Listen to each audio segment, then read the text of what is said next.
Bom dia, Henrique, tudo bom? Bom dia, professor. Tudo sim. Tá, Júlia.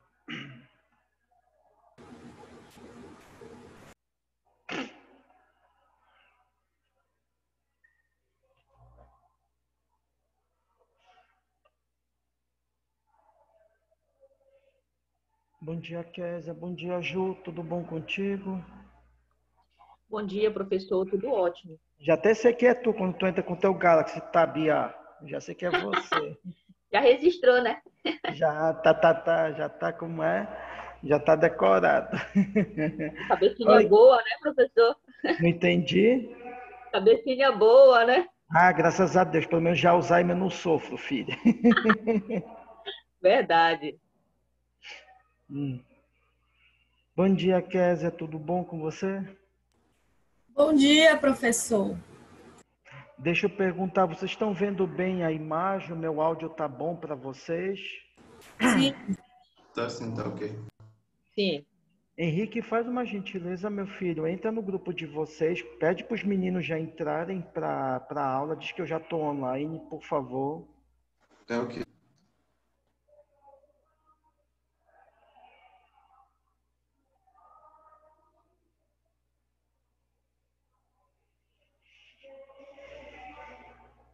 E aí, o que acharam das notas de vocês? Vocês já tiveram acesso às notas de vocês da primeira verificação? Já. Eu, é, Eu ainda aquele não vi a minha. resumo eu estava lendo quanto? Eu não estou entendendo, tá falhando o teu áudio, Henrique. Eu não entendi. Eu entendi que tá valendo alguma coisa. Eu entendi isso no fim. Os resumos que foram feitos, os dois resumos. O resumo de antibiótico valia 1 ponto e o do seminário, que foi a apresentação de vocês, valia 2 pontos. Aí ao todo somado dá 3. Aqui soma com a nota da prova de vocês. Desculpa. Entendi. E o da lepra? Não, o da lepra não foi contado, porque o que foi acordado, o que foi colocado na aula, logo no início da apresentação, que ficaria o da resistência e depois ficaria o da, como se diz, dos seminários de vocês. Mas todos. Ok.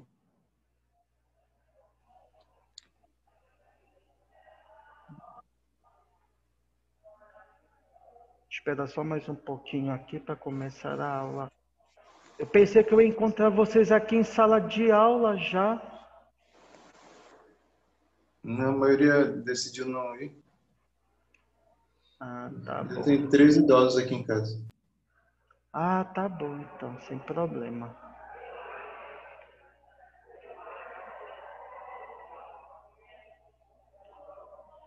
Menino, cadê o resto desse povo? Avisei lá na turma. Tá joia.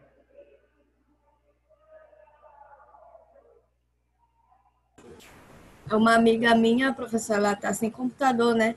Aí eu falei para ela assistir a aula. Acho que muitos que não têm esse recurso, né, de computador ou celular para estar assistindo, né? Seria importante ver na sala mesmo. Eu entendo.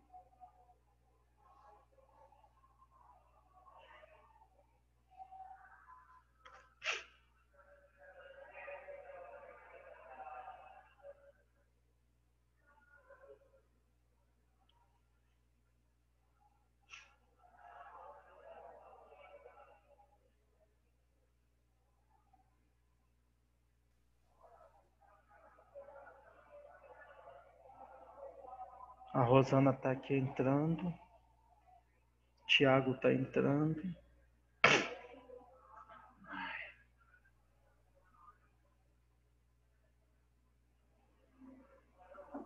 Bom dia, professor. Bom dia, tudo bom, Tiago? Tudo bom?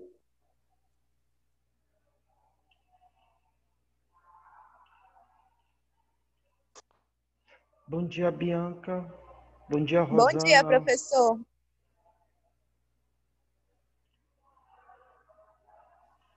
Bom dia, professor. Bom dia, Rosana. Tudo bom, filha? Tudo bom. Vou dar mais uns 3 minutinhos aqui para ver se entra mais gente na sala.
Só um minutinho que eu vou só ligar o ventilador aqui da sala, tá, meninas? Que tá desligado aqui o ventilador da sala.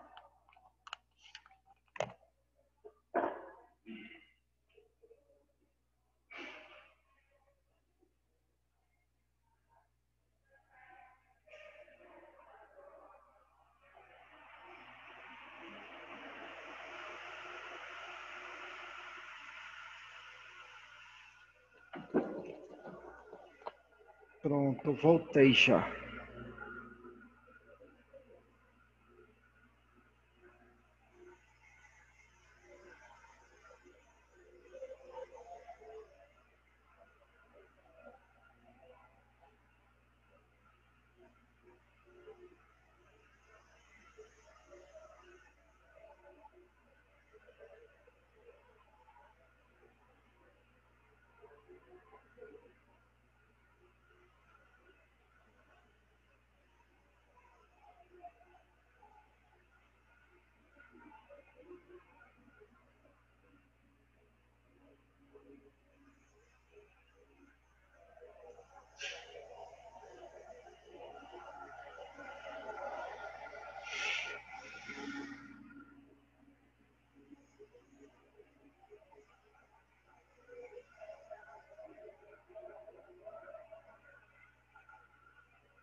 Bem, meninos, vamos começar a aula que já tem 15 minutos aí.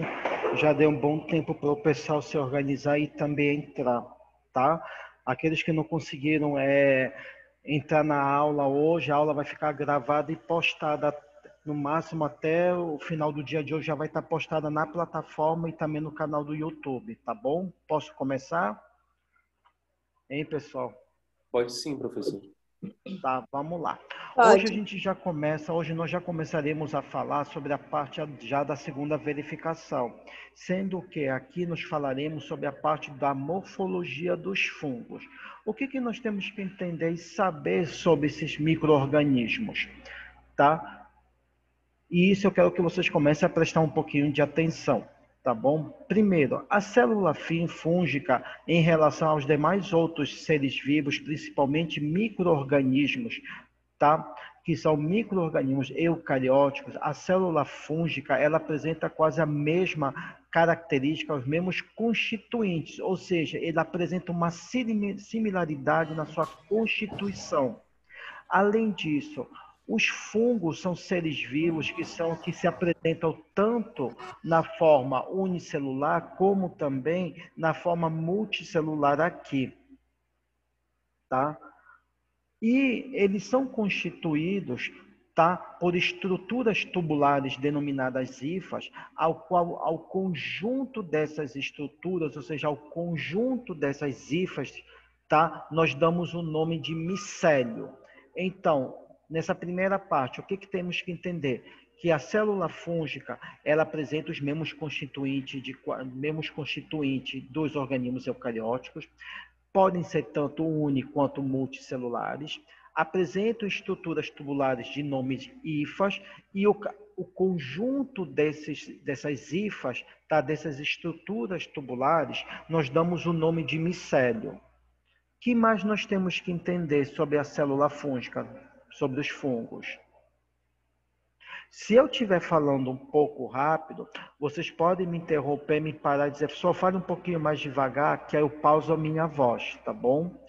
Que outras coisas mais temos que entender e saber sobre os fungos? Como eu falei para vocês no slide anterior, tá? Os fungos apresentam a mesma constituição de uma célula eucariótica. Então, eles vão apresentar estruturas como ribossomos, complexo de Golgi, mitocôndrias, vacúolo, tá ok? Nucleolo, e núcleo, eles vão apresentar. Ou seja, quase as mesmas estruturas celulares que vocês aprenderam na biologia básica, esses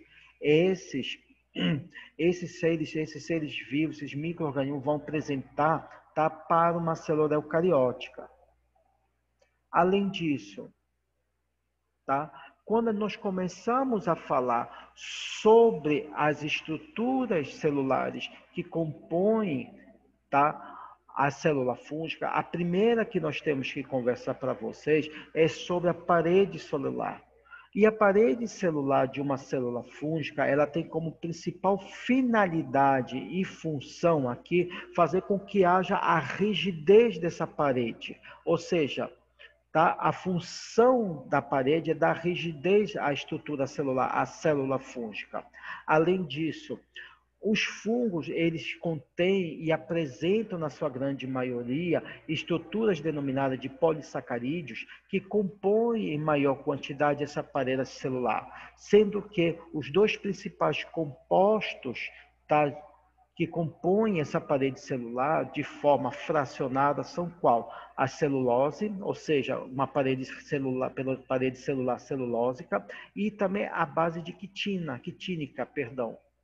Tá? Esses são os dois principais componentes, tá, de polissacarídeos que constituem a parede celular. Além disso, além desse constituintes de polissacarídeos, a parede fúngica também é rica em proteínas e lipídios. E aonde nós observamos duas estruturas, tá, que juntamente com as proteínas, que são as glucanas e as mananas, tá, que são estruturas, tá, celulares, tá, e juntamente com essas proteínas, tá, aí vocês vão perguntar, mas professor, o que é uma glucana e o que é uma manana? São aminoácidos que juntamente com as proteínas, eles vão dar estruturas, tá, para outras constituintes, outros componentes químicos, que são quais? As glicoproteínas, as manoproteínas e as glicomanoproteínas, tá? Além disso, na constituição dessa parede celular, nós observamos que em um corte transversal, tá, na parede celular de uma célula fúngica, nós observamos que essa parede celular ela é dividida em duas frações ou em duas camadas. Uma camada interna, que ela é rica, tá, em constituintes como beta-1,3 glucanas e mananas, e uma camada mais posterior, ou seja, mais externa, mais próxima da superfície, que é rica somente em mananas e de betas 1,6 glucanas. Tá bom? Se a gente for parar e observar, alguns tipos de células fúngicas, de agentes fúngicos, tá, apresentam diferenças, tá, durante a sua fase no ciclo mitótico, na constituição desses componentes químicos. Um exemplo é o Paracoccídeo brasiliense, que é um tipo de fungo altamente patogênico para o ser humano e oportunista também, que apresenta diferenças tanto na fase Y quanto na fase M em relação à constituição desses componentes químicos. Nesse quadro que eu mostro aqui para vocês, eu mostro para vocês as constituições e as diferenças, tá, de certos componentes químicos da parede celular desse fungo. Tá bom? Pergunto para vocês, dentro dessa primeira parte, ficou alguma dúvida? Tem alguma dúvida para vocês ou posso dar continuidade à aula? Continua, professor. Olá, professor. Tá todo mundo entendendo? Tá tudo direitinho? Tá, tudo ok. Sim. Perfeito. Então, vamos lá. O segundo componente de estrutura da célula fúngica é a membrana citoplasmática. E essa membrana citoplasmática, ou também denominada de citoplasma, tá? Ela tem como principais funções, tá, está encarregada principalmente da sustentação, tá, em relação às outras células que já foram estudadas. Além disso, a membrana citoplasmática fúngica é uma membrana que ela é rica, por quê? Porque ela é composta por uma dupla camada de fosfolipídio, a qual essa dupla camada de fosfolipídio ela é recoberta por proteínas, tá? E por conta desse revestimento proteico, tá, nós observamos que há inúmeras invaginações ao longo dessa membrana. E essas invaginações dão origem ao que nós denominamos de vacúolos ou vesículas. E essas estruturas, tanto os vacúolos ou as vesículas, elas são o quê? Responsáveis pelo contato externo dessa célula fúngica com o interior de uma outra célula. Além disso, como eu falei para vocês, como a membrana ela é constituída por uma dupla camada de fosfolipídios e revestida por proteínas, tá? Ela apresenta-se constituída ricamente só de proteínas e lipídios, aonde as proteínas que são vistas, tá? Elas são de natureza enzimática e apresentam diversas propriedades funcionais, diferente dos lipídios, que são os que vão dar a sustentação dessa membrana, ou seja, eles que vão dar a propriedade estrutural da membrana fúngica, fazendo com que ela fique mais rígida ainda. Além disso, diferente das outras células, dos outros micro-organismos, tá? No caso dos eucarióticos, falando em seres eucarióticos, os fungos são seres vivos que apresentam tá? Uma quantidade, eles são ricos em esteróis, tá? E através de sínteses, reações químicas, principalmente reações químicas de síntese, eles geram um componente à base de esterol, que é o ergosterol, tá? E a principal função desse ergosterol está na atividade antifúngica, ou seja, é um local onde os vários fármacos de natureza antifúngica, eles conseguem atuar sobre o ergosterol, sobre a síntese do ergosterol, causando uma toxicidade bastante seletiva, levando essa célula fúngica à morte. Então, se eu perguntar na prova de vocês a função do ergosterol está no quê? Na constituição dessa membrana citoplasmática. E qual é a finalidade, a função do ergosterol quando a gente fala de ação farmacológica, ação antifúngica? Ela serve como um alvo terapêutico para os antifúngicos. Por quê? Porque os antifúngicos eles conseguem se ligar de forma seletiva, inibindo a síntese desse ergosterol, tá? Levando à morte da célula fúngica. Ficou entendida essa parte de membrana citoplasmática para vocês? Sim. Beleza. Agora, nesse modelo aqui, nesse desenho aqui, eu mostro para vocês aqui, tá? A estrutura da membrana citoplasmática de uma célula fúngica. Se vocês forem ver, ela é composta por 7 estruturas que são primordiais para a sua constituição. Quais são elas? Primeiro, nós temos uma camada de lipídica, que é a parte da fosfocamada, que é a camada mais externa. Nós temos os glicolipídios, que compõem, que estão em cima dessa camada lipídica. Nós temos também aqui as glicoproteínas, que fazem o revestimento dessa camada fosfolipídica. Além disso, nós temos já numa porção mais internalizada, mais interna, nós temos proteínas intrínsecas, que já ficam do lado de dentro, e também temos proteínas extrínsecas, que também ficam na porção externa aqui. Além disso, nós temos poros de membranas, tá? Aonde a célula fúngica faz tanto o processo de entrada como de saída de substâncias que são necessárias e que não são necessárias para a sua sobrevida. E temos também uma rede de proteínas, uma ligadas a outras, que geram e que facilitam a formação desses poros de membrana, facilitando as trocas com o meio externo. Ficou entendida essa questão da constituição da membrana fúngica do fungo aqui, da membrana fúngica para vocês? Tranquilo, professor. Beleza. O outro constituinte agora mais interno para vocês é o citoplasma, tá? Fungo. A principal finalidade e função desse citoplasma está no quê? Tanto na síntese, nos processos de síntese, como também nos processos de metabolização energética, tá? E plástica de certos componentes que são necessários para a sobrevida da célula fúngica. E aqui vale uma ressalva para vocês que se diz respeito ao quê? Aos componentes que compõem, tá? Esse citoplasma fúngico, que vão desde inclusões de glicogênio, ou seja, reservas de glicogênio, tá?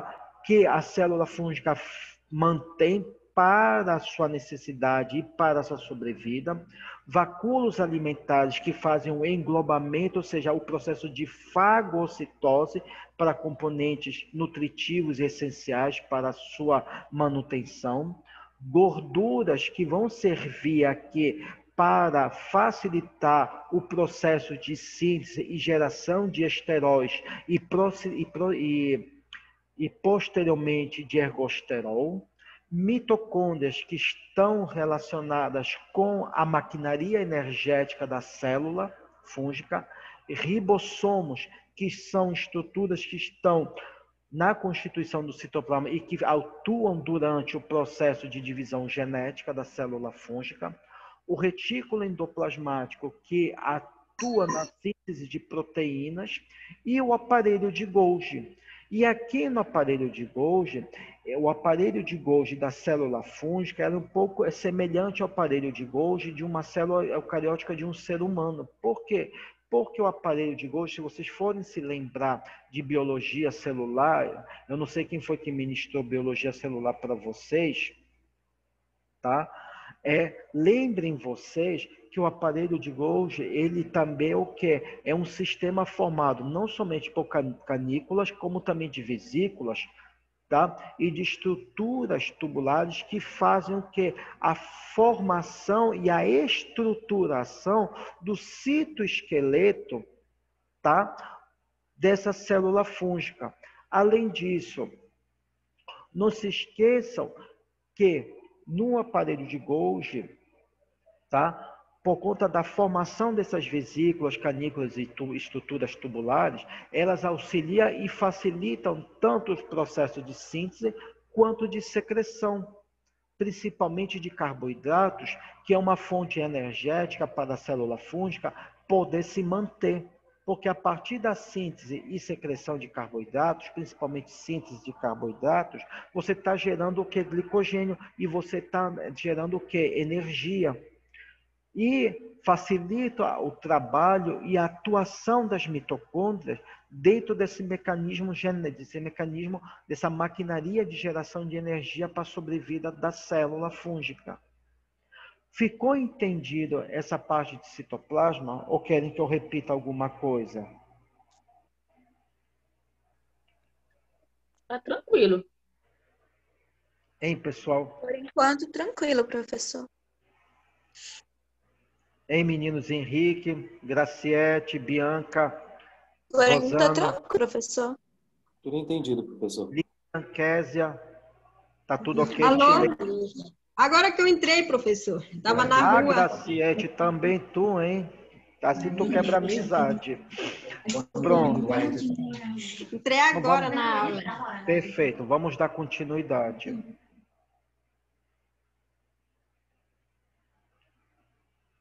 A outra estrutura que está ligada também à célula fúngica é a presença do núcleo. E por uma questão de constituição, como a gente viu, que as células fúngicas elas podem ser tanto uni quanto multicelulares, essas células fúngicas também elas podem apresentar de dois ou mais núcleos, dependendo da sua estrutura celular que ela fosse apresentar. Só que a estrutura principal, que é a estrutura da membrana nuclear, essa estrutura da membrana nuclear, ela é uma estrutura onde nós observamos que a membrana do núcleo ela é constituída por uma numerosa quantidade de poros que facilitam os processos, principalmente os processos genéticos de divisão celular. Isso porque a estrutura dos cromossomos que estão ligadas a esse núcleo da célula fúngica são cromossomos lineares, o que facilita ainda mais a formação da dupla fita de DNA.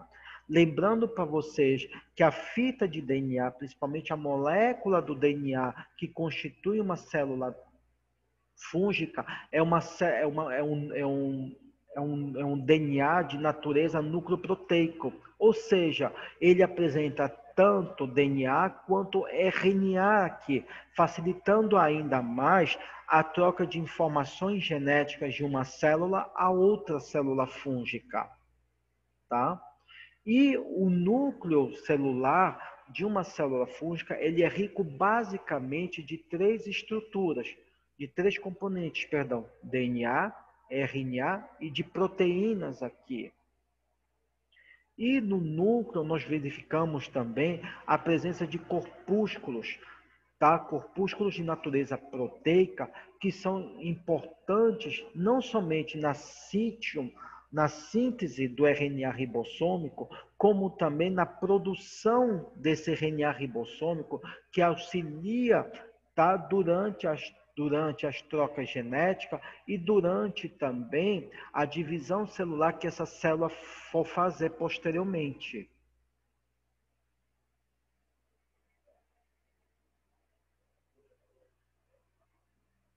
E a outra estrutura é a cápsula, tá? Que envolve esse núcleo celular da célula fúngica.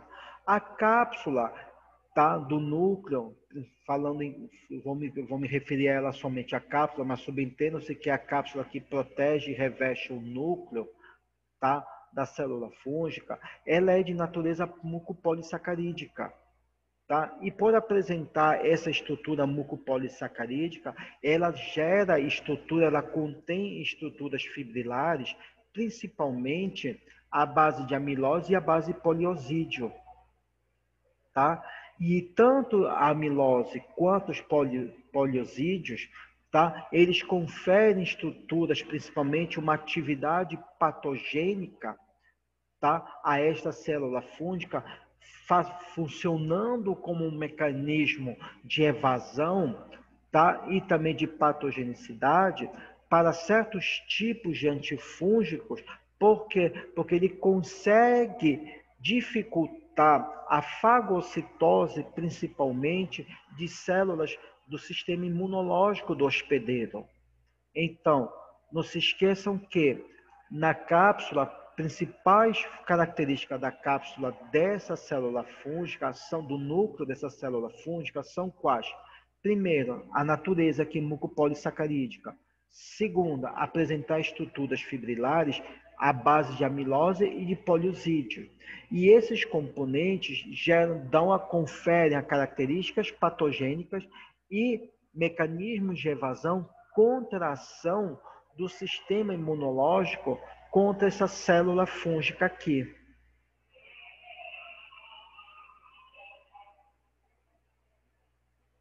Bem, pessoal, do que eu tinha que falar nesse primeiro momento sobre, tá? Sobre a parte dos componentes da célula fúngica, onde nós conversamos com vocês sobre as estruturas da parede celular, membrana citoplasmática, núcleo, cápsula, tá? E outros mais. Ficou alguma dúvida para vocês? Querem que eu repita alguma coisa que ficou pendente ou posso dar sequência à aula?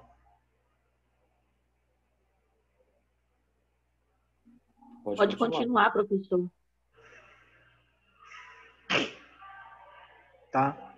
Agora nós iremos entrar na parte da morfologia e da reprodução da célula fúngica, tá bom? Em relação à morfologia da célula fúngica, nós temos que entender que essa morfologia, ela se baseia principalmente nas características morfológicas do fungo.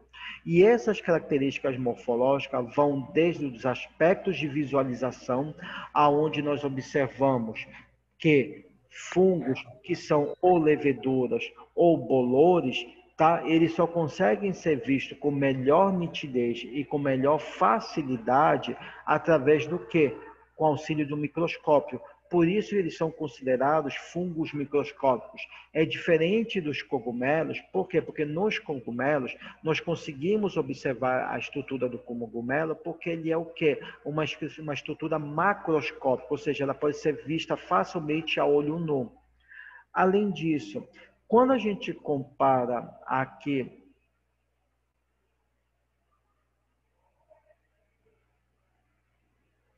quando nós comparamos aqui leveduras de bolores, as leveduras aqui, elas são o quê? São estruturas fúngicas que, quando elas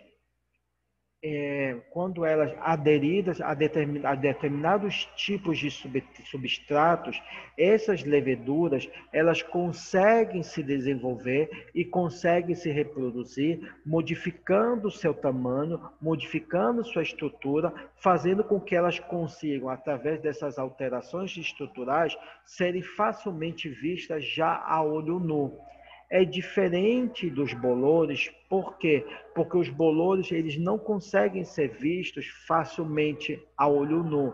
Por conta do quê? Por conta da formação das suas colônias, principalmente colônias que são de natureza filamentosas, e essas colônias filamentosas geram certas características peculiares, como, por exemplo, eu posso ter bolores que têm estruturas coloniais, estruturas filamentosas, colônias filamentosas, que podem ser de natureza de algodonosas, ou purpurentas, ou aveludadas, tá? Que confere uma característica a mais a eles, tá bom? E além disso, por conta dessa formação dessas colônias filamentosas, os bolores conseguem gerar uma grande quantidade de pigmentos, diferenciando principalmente na sua cor, no seu aspecto e na sua espessura, tá? Podemos ter bolores aqui que possam ter cores escuras, cores claras, ou hialinas ou cristalinas, podem ter pigmentações mais intensas do que as outras. Isso que vai diferenciar um bolor do outro e vai diferenciar os bolores de outras estruturas fúngicas que eu já citei para vocês.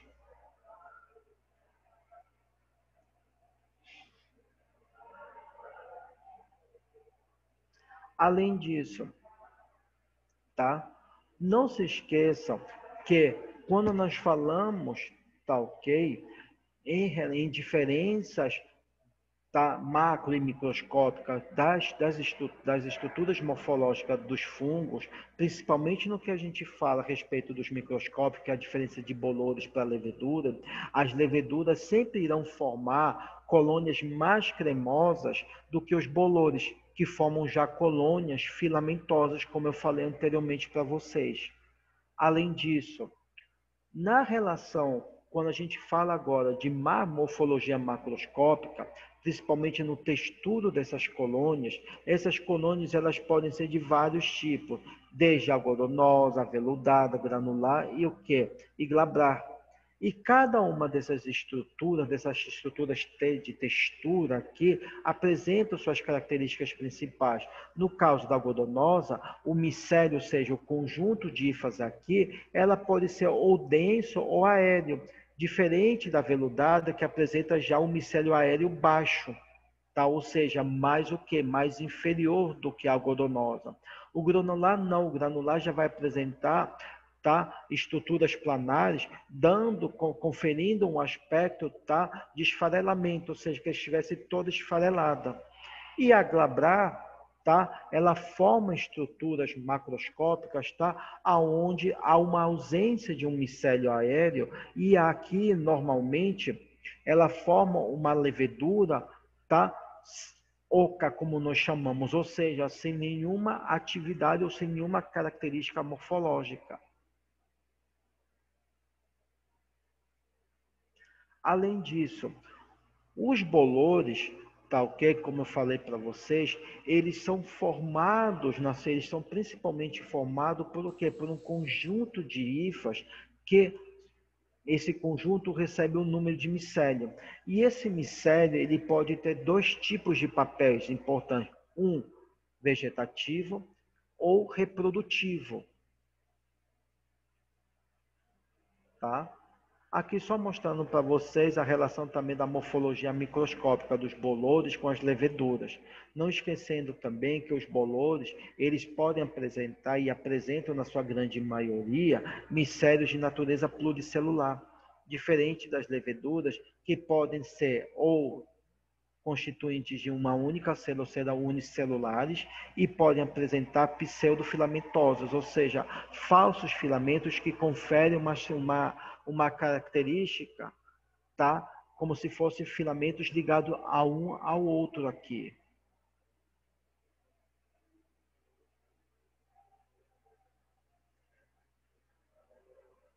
Já nas leveduras, quando a gente fala da microscopia, da morfologia microscópica das leveduras, essas leveduras elas podem apresentar diversos tipos de morfologia microscópica, desde brotamento, a ovoide, multibrotamento ou encapsuladas aqui, que conferem as características peculiares e principais dessas leveduras.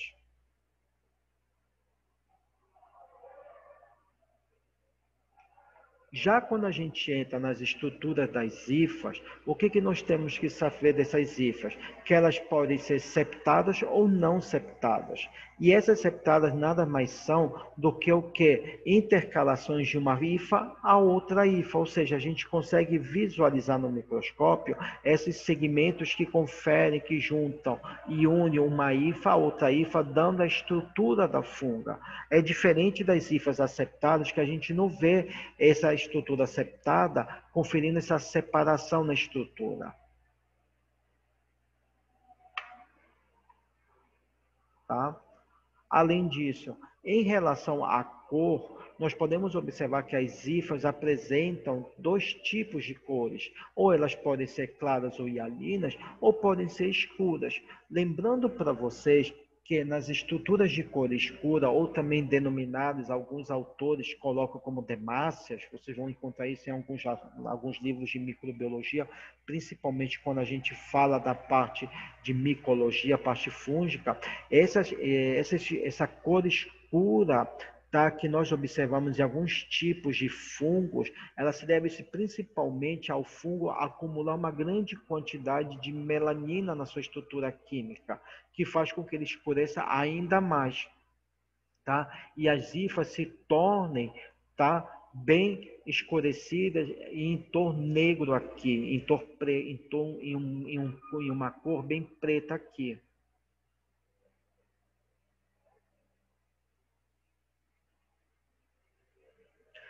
Bem, pessoal, dessa parte de morfologia dos fungos, ficou alguma dúvida para vocês? Querem que eu repita alguma coisa que não ficou bem claro para vocês?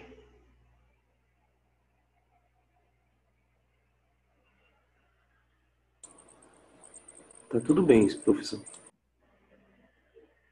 Tá bom. Agora nós falaremos sobre a parte de reprodução dos fungos, tá? O que nós temos que saber e entender sobre a parte de reprodução fúngica aqui? Que o tipo de reprodução, tá, que esses seres microscópicos realizam e fazem, tá, é um tipo de reprodução aonde nós observamos que pode ocorrer de diversas maneiras, havendo e ocorrendo através da participação de núcleos que podem ser haploides, diploides, poliploides ou até aneuploides, tá? Esse tipo de fungo, alguns tipos de fungo conseguem fazer esse tipo de divisão, esse tipo de reprodução. Além disso, nós também podemos ter divisões do tipo de dicarions, tá? Que é pouco vista, tá? Numa pequena quantidade de fungos, mas ela existe. Quando eu falo para vocês nos tipos de reprodução em relação ao núcleo, é isso que eu acabei de citar para vocês. Mas quando a gente verifica a presença e a fusão desses núcleos, ela já é a divisão e a classificação, ela já se dá de uma outra maneira. Aí vamos perguntar, como assim, professor? Por quê? Porque ela pode se dar de uma forma vegetativa ou também denominada assexuada, onde não ocorre a fusão dos núcleos. Ela pode se dar de um segundo tipo, que é sexuada ou sexual, onde nós observamos que há a união dos núcleos e há a divisão meiótica aqui. E há uma terceira divisão, que é a parassexual, onde há a união dos núcleos, que leva posteriormente a uma divisão mitótica e, por fim, ao quê? A uma haplodização por aneuploidia, ou seja, esses núcleos haploides, eles conseguem, tá, por divisão celular, gerar outros núcleos aqui, dando origem a outros tipos, a outras células fúngicas.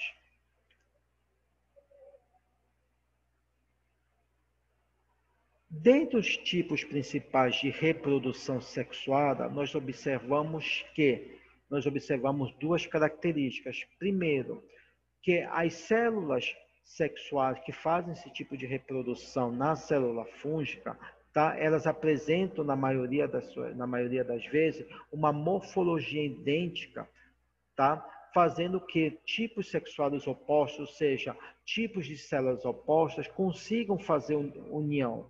É o que acontece principalmente das Saccharomyces cerevisiae, que é o fungo que é responsável pelo processo de fermentação, tá ok? Da cerveja.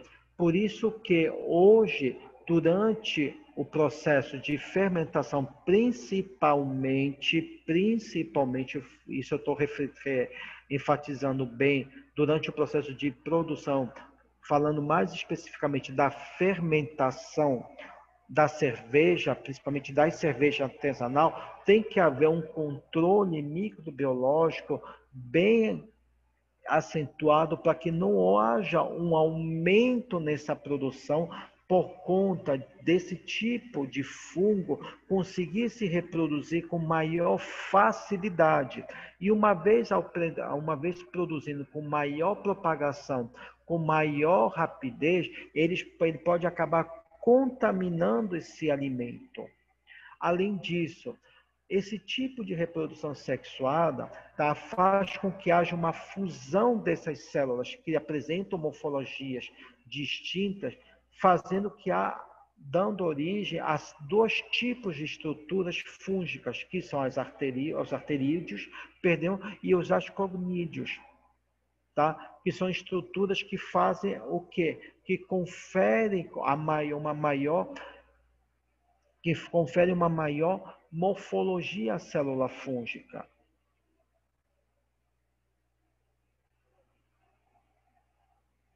Já quando eu falo do tipo assexuado, o tipo assexuado, não diferentemente do sexuado, ele não confere nenhuma diferenciação celular e sempre vai ocorrer, na maioria das vezes, por fragmentação celular. A célula fúngica ela se fragmenta, dando origem a uma outra célula fúngica aqui.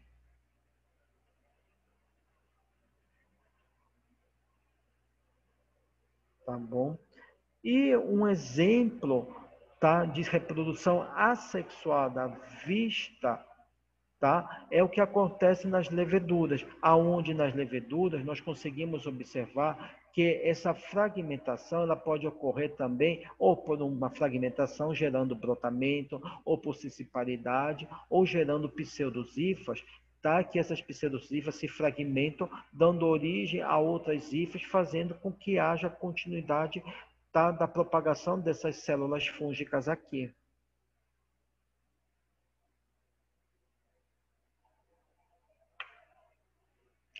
Outra questão. Quando a gente menciona que na reprodução assexuada, como eu falei anteriormente para vocês, não há uma diferenciação celular, tá? Nós podemos observar que também existe uma rara exceção de células fúngicas que elas conferem também o que nós chamamos de uma reprodução assexuada, tá? Onde nós observamos que há uma diferenciação celular e produção de esporos, que são denominados de conídeos. Tá? E esses conídeos nada mais são do que ectosporos, ou seja, eles são esporos que são produzidos principalmente por hifas especializadas, tá? Que vão receber o nome lá na frente, ou seja, de conidioforos, ou seja, esses conidioforos nada mais são que um conjunto de hifas especializadas que partem a partir do quê? Da formação de ectosporos. Já há também uma outra estrutura que parte também de uma reprodução assexuada, vista numa reprodução assexuada, que são os porangiosporos, que nada mais são do que endosporos, que são produzidos principalmente no interior de um esporângio, que é uma estrutura de sustentação do fungo aqui. Então, relembrando para vocês e falando novamente para vocês, nós temos, no processo de reprodução, nós temos 3 tipos de reprodução. A vegetativa, que é a sexuada, e a parasexuada. Quando eu falo para vocês de uma reprodução vegetativa, entendo como assexuada. Agora, quando eu falo agora para vocês de tipos de reprodução, mais diretamente, mais especificamente falando da reprodução sexuada, essa reprodução sexuada, sexuada, ela ocorre quando 2 células fúngicas de morfologia idêntica, tá, se unem, tá, ok? E também pode ser 2 células morfologicamente idênticas se unindo também, tá, gerando organismos sexuados opostos. Além disso, a fusão dessas células que apresentam morfologias distintas geram estruturas que compõem essa célula fúngica, que são denominadas de arterídeos e de asconídeos. Já na sexuada, tá? Não há uma diferenciação celular, ocorre por fragmentação. O principal exemplo desse tipo de reprodução assexuada é o que ocorre nas leveduras, ou por brotamento, por cistiparidade, ou pela geração de pseudozífias. Tá? Aqui ocorre uma diferenciação celular, havendo produção de esporos que recebem a denominação de conídeos, ou seja, o conjunto de esporos são os conídeos, e esses conídeos, eles podem se apresentar principalmente, tá, na parte externa, tá, na parte externa dessa membrana aqui, sendo denominado de ectosporos, que são produzidos principalmente por hifas especializadas, que recebem o nome de conidioforos. Já os sporangiosporos, que não deixam de ser também um tipo de conídeo, tá? Eles são o quê? Eles são produzidos principalmente na parte interna da membrana, tá? Principalmente no interior do esporângio, que é uma estrutura de sustentação aqui da célula fúngica. Ficou entendido isso daí para vocês? As diferenças de reprodução da célula fúngica? Hein, pessoal? Sim, professor. Ninguém responde, eu vou respondendo. Não entendi, perdão. Sim, Tá tá ok. tudo certo. Porque ninguém responde, eu vou respondendo. Ei, meninos, estão entendendo a aula de hoje? Está sendo claro para vocês a aula de hoje? Bianca, Tá sim, Ana, professor. Tá Antônio, ótimo. Tá ótima a aula. Positivo e operante. hein? Dora, Rosana, Elaine, Patrícia, Acho que aqui tá Manuel, tranquilo. Rubens. Estão dando para entender tudo? Tá, sim, tá dando para entender. Ok, professor. Entendendo. Ah.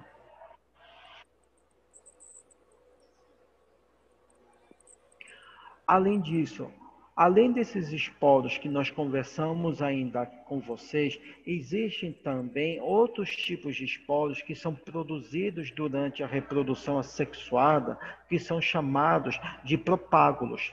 E esses propágulos, tá ok? Eles são mais vistos, tá? Principalmente na reprodução assexuada, e eles geram aqui, tá? Um perfil de resistência, tá? Principalmente a ação de determinados tipos de antifúngicos, tá? Que são utilizados para o tratamento que são utilizados para o tratamento de não somente, tá? De fungos oportunistas, como também de fungos patogênicos aqui.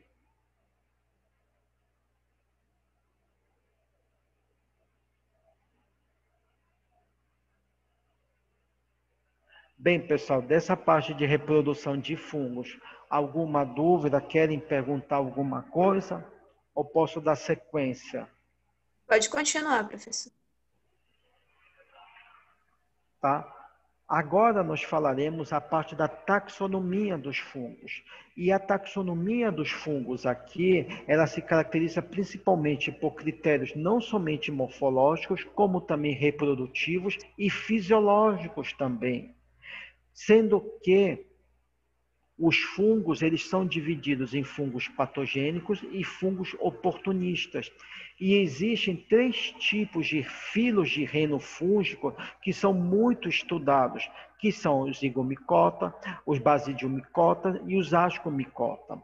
Existe uma nova classificação e um novo filo de reino, que são os deuteromicetos. Esses deuteromicetos, eles também são denominados de fungos anamórficos, tá? E nós veremos daqui a pouco o porquê.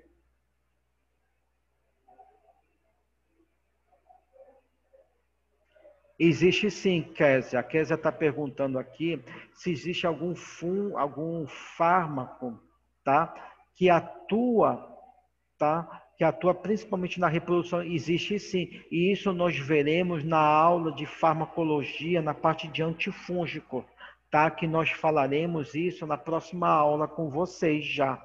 Que a gente já na terceira aula nossa, que nós falaremos sobre a parte de farmacologia, de farmacoterapia antifúngica para vocês, tá bom? Então, voltando, existem 3 filos, os zigomicotas, os basidiomicotas e os ascomicota. E existe um 4º filo aqui, tá? Que são os deuteromicetos, ou também chamados de fungos anamórficos, que é um novo grupo, um novo filo que entrou numa classificação mais atual, que nós veremos daqui a pouco quais são as características desse grupo, desse filo.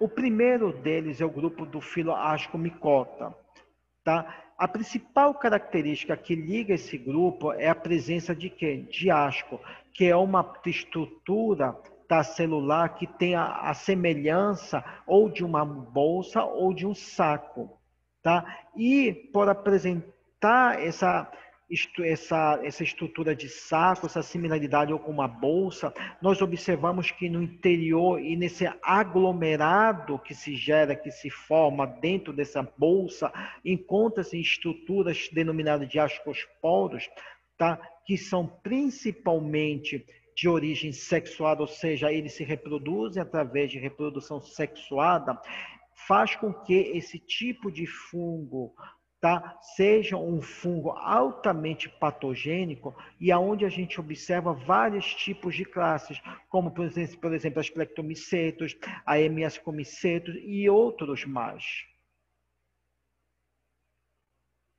O segundo filo são os Basidiomycota, que diferentemente dos Ascomycota, eles já são fungos mais superiores do que o anterior e aonde a gente observa uma grande quantidade, uma grande variedade de cogumelos. Além disso, observamos uma grande quantidade também de ectosporos que dão constituição, tá, a esse grupo, a esse filo aqui, e esse filo eles se reproduzem principalmente através de reprodução sexuada, tá? E eles apresentam, além desses ectosporos que eu falei anteriormente para vocês, eles também apresentam estruturas denominadas de basidiosporos, tá? Que fazem com que esses basidiosporos sejam características típicas e peculiares para esse filo, para essa espécie aqui fúngica.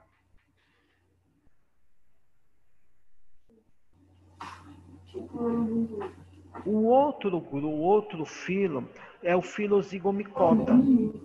Tá? Esse filo Zygomicota,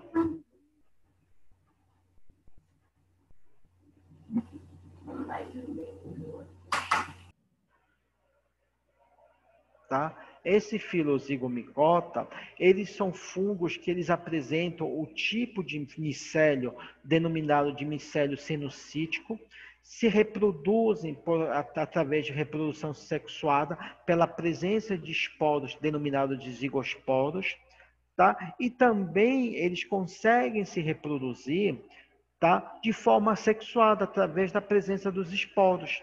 E aqui a gente tem diversas classes que compõem o filo Zygomicota, como principalmente os zigomicetos, tá? E as ordens mucolares e Entomophthorares, tá? Que compõem esse filo Zygomicota aqui.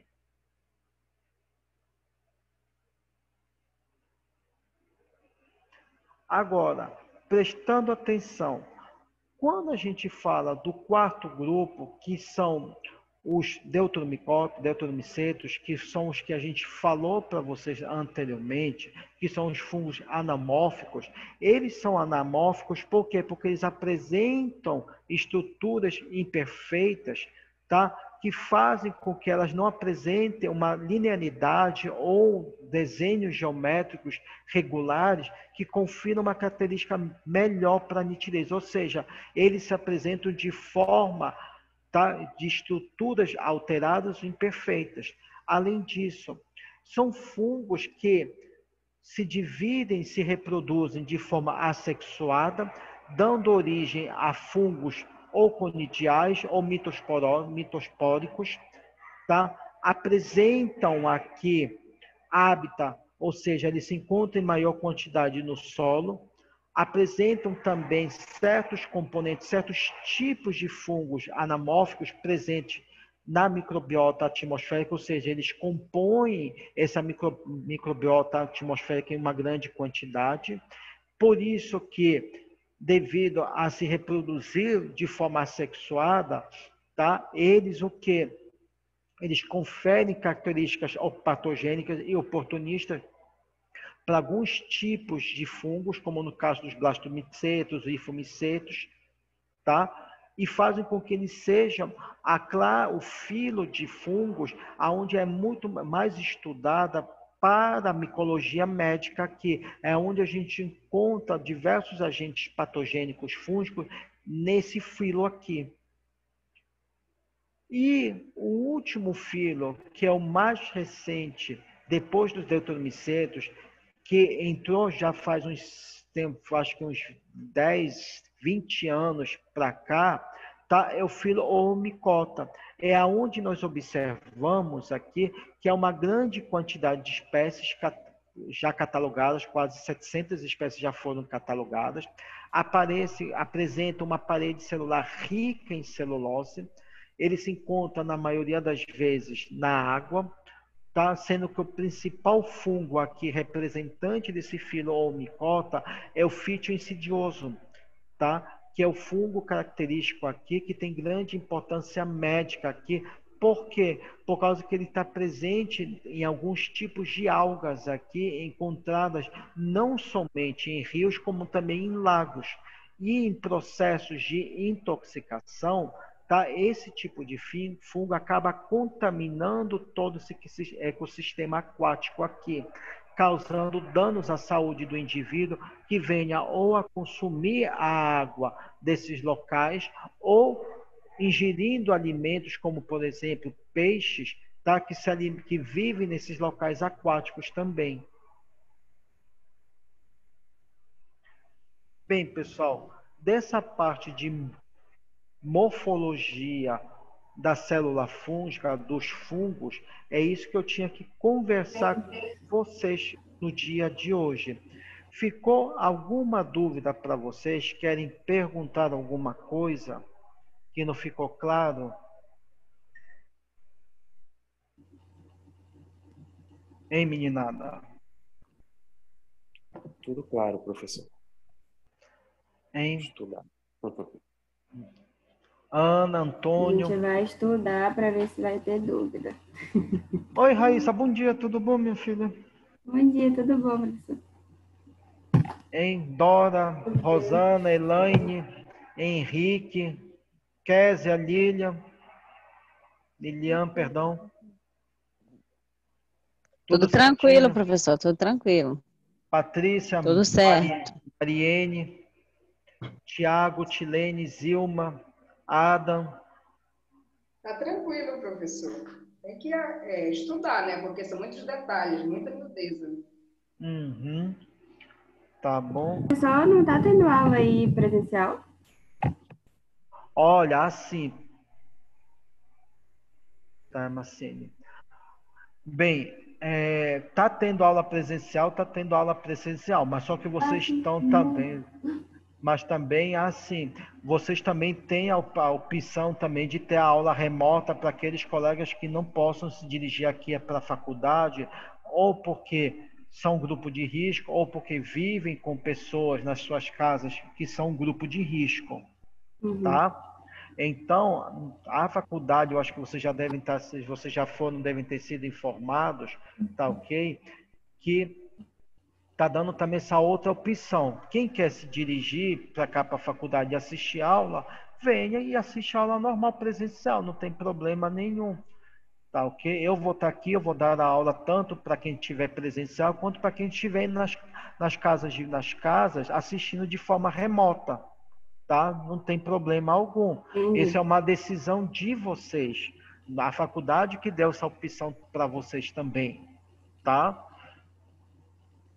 E da mesma forma que for surgindo dúvidas para vocês, tanto para quem está assistindo presencialmente, quanto para quem está assistindo em casa, eu responderei da mesma forma e tirarei as dúvidas da mesma forma, não havendo problema, tá? Só o tempo de resposta que vai demorar um pouquinho, por causa que, assim, até a chegada da mensagem, da pergunta, tá? Aí eu vou demorar só um pouquinho para responder para vocês, tá bom? Mas até o presente momento tá tudo tranquilo. Tá? Foi tu, né, Raíssa, que me perguntou isso, não foi? Foi. Tá ótimo, professor. Tá? Aí fica uma decisão de vocês, tá bom? Tá bom. Tá? Outra coisa, vamos já conversando todo mundo aqui, nós todos aqui, tá? Eu devo estar enviando para vocês, tá? Eu devo estar enviando para vocês o relatório de vocês, o artigo de vocês, que vocês vão gerar o relatório, tá? Que valerá 1 ponto para vocês, tá? E mais os artigos, tá ok? Para o segundo seminário nosso, tá? Para a segunda verificação. Até o final dessa semana eu devo estar enviando e colocando, já postando, tá? No grupo do Zap e colocando também na plataforma para vocês, tá bom? Tá bom, professor. Tá? Ok. Tá ok? Podem ser mantidos os mesmos grupos? Pode. Vocês podem me perguntar, pode ser mantidos os mesmos grupos, tá bom? Precisa apresentar de forma presencial?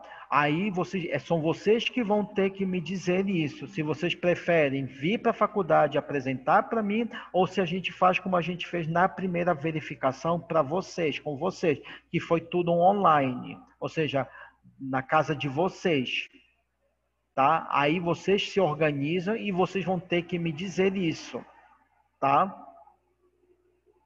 Aí já é uma deles. Isso daí eu deixo para vocês, não tem problema algum. Se for online ou se for presencial, não há problema algum.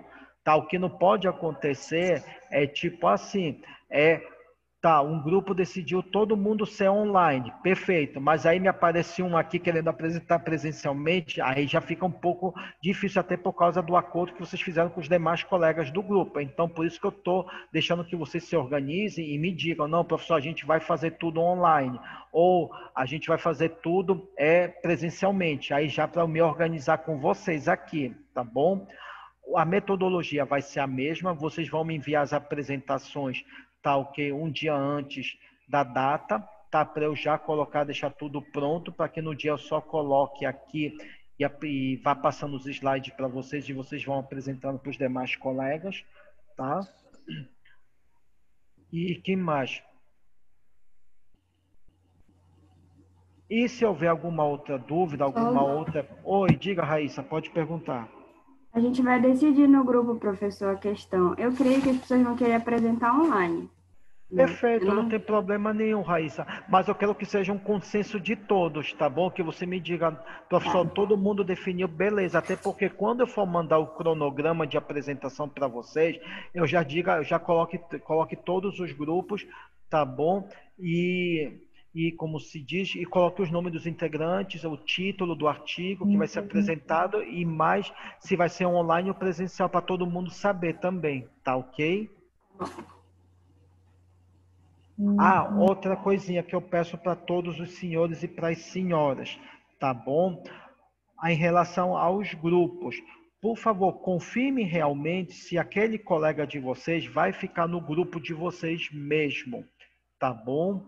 Ou se ele não vai participar, ou se vai para outro grupo, tá? Até porque para eu não, na hora que eu for fazer o mapa de notas de vocês, como se diz, tá procurando o nome de vocês, tá nos grupos, porque isso me aconteceu agora na primeira verificação, que eu tive que ligar para alguns colegas de vocês para saber se o colega estava ou não estava no grupo, porque eu acabei vendo isso, tá, nas apresentações, nos slides, que eu ia conferindo, abrindo apresentação para ver o nome do colega, que não estava no cronograma. E olha que eu já tinha atualizado o cronograma para a versão mais recente, para a última atualização dos nomes dos senhores e das senhoras.